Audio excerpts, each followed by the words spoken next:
माता पिता की कहानी। तो चलिए, जिस प्रकार हमारे माँ बाप हमारे वजूद के कारण होते हैं, फिर वही माँ बाप इन बच्चों के लिए बोझ लगने लगते हैं।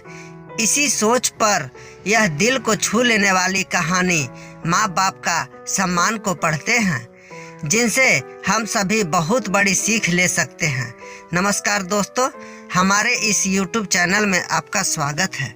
किस तरह हमारे माँ बाप बचपन में अपनी सारी खुशियों को त्यागते हुए हमें पालते हैं, बड़े करते हैं और हर बात का अच्छी तरह से ख्याल करते हैं और कभी भी अपने बच्चों से दुखी भी नहीं होते हैं, और यहाँ तक कि उनकी हर शरारत और परेशान करने वाली बातों से तंग न होते हैं, बल्कि उन्हें हर हाल में अच्छे बनने की राह में लगाए रहते हैं। लेकिन जैसे वक्त के साथ समय बीतता जाता है और यही बच्चे बड़े बन जाते हैं, पैसा कमाने लगते हैं और खुद को इतना बड़ा समझने लगते हैं कि उन्हें अपने स्वार्थ के आगे कोई नहीं दिखता है। ऐसे में उनके वही माँ बाप बोझ भी लगने लगते हैं और बुढ़ापे में माँ बाप की सेवा करने और उन्हें खुश करने के बजाय उनमें ही दोष निकालने लगते हैं। ऐसे संतान होने ना होने के बराबर ही होते हैं, जो बुढ़ापे में अपने माँ बाप की सेवा नहीं कर सकते हैं, दो वक्त समय निकालकर उन्हें साथ कुछ पल नहीं बिता सकते हैं। ऐसे बच्चे माँ बाप के बुढ़ापे की लाठी बनने के बजाय उल्टा माँ बाप को बोझ समझने लगते हैं। तो चलिए, जिस प्रकार हमारे माँ बाप हमारे वजूद के कारण होते हैं, फिर वही माँ बाप इन बच्चों के लिए बोझ लगने लगते हैं। इसी सोच पर यह दिल को छू लेने वाली कहानी माँ बाप का सम्मान को पढ़ते हैं, जिनसे हम सभी बहुत बड़ी सीख ले सकते हैं। एक 70 वर्षीय व्यक्ति अपने 40 वर्षीय उच्च शिक्षित बेटे के साथ अपने घर में सोफे पर बैठा था।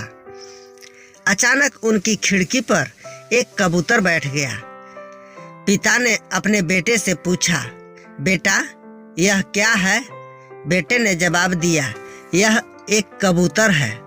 कुछ मिनटों के बाद पिता ने अपने बेटे से दूसरी बार पूछा, बेटा यह क्या है? बेटा ने कहा, पिताजी मैंने अभी आपको कहा है ना कि यह एक कबूतर है। थोड़ी देर बाद बूढ़े पिता ने फिर से अपने बेटे से तीसरी बार पूछा, बेटा यह क्या है? इस समय बेटे के स्वर में कुछ जलन महसूस हुई। तब उसने अपने पिता से झुंझलाते हुए बोला, यह एक कबूतर है, एक कबूतर। थोड़ी देर बाद पिता ने फिर से अपने बेटे से चौथी बार पूछा, बेटा यह क्या है? इस बार बेटा अपने पिता पर चिल्लाया, आप मुझे बार बार एक ही सवाल क्यों पूछते रहते हैं?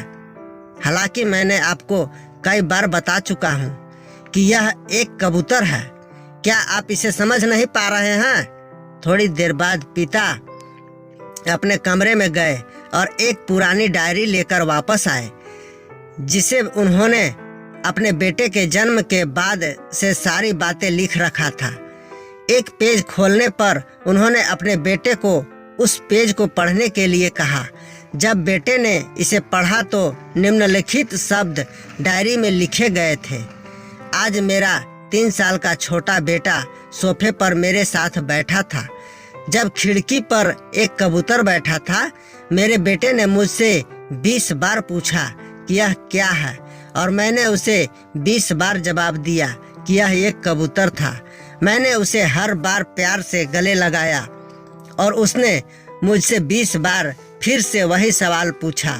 मुझे इस बात से बिल्कुल भी चिढ़ नहीं हुई और मैंने अपने मासूम बच्चे के लिए हर बार प्यार महसूस किया है, जबकि छोटे बच्चे ने उससे 20 बार पूछा, पापा यह क्या है? पिता को 20 बार पूरे सवाल का जवाब देने में कोई जलन महसूस नहीं हुई, और आज जब पिता ने अपने बेटे से सिर्फ 5 बार यही सवाल पूछा, तो बेटे को चिढ़ और गुस्सा महसूस हुआ। इसे पढ़कर उस बेटे को अपने किए गए व्यवहार का पता चल गया था, जिसके चलते अब वह मन ही मन बहुत शर्मिंदा हो रहा था। शायद उसे अब किए गए अपने बूढ़े पिता के प्रति व्यवहार पता चल गया था।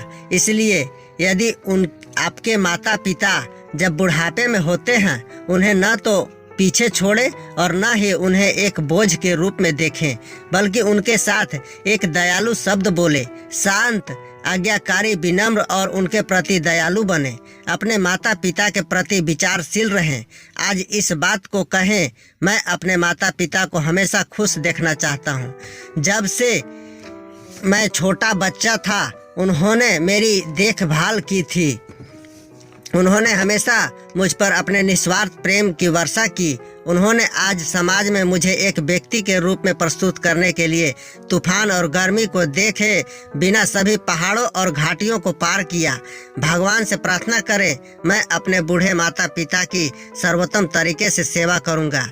मैं अपने प्यारे माता पिता को सभी अच्छे और दयालु शब्द कहूँगा, चाहे वे कैसे भी हो व्यवहार करें। तो आप सभी इस कहानी को पढ़ने के बाद सीख जरूर मिली होगी।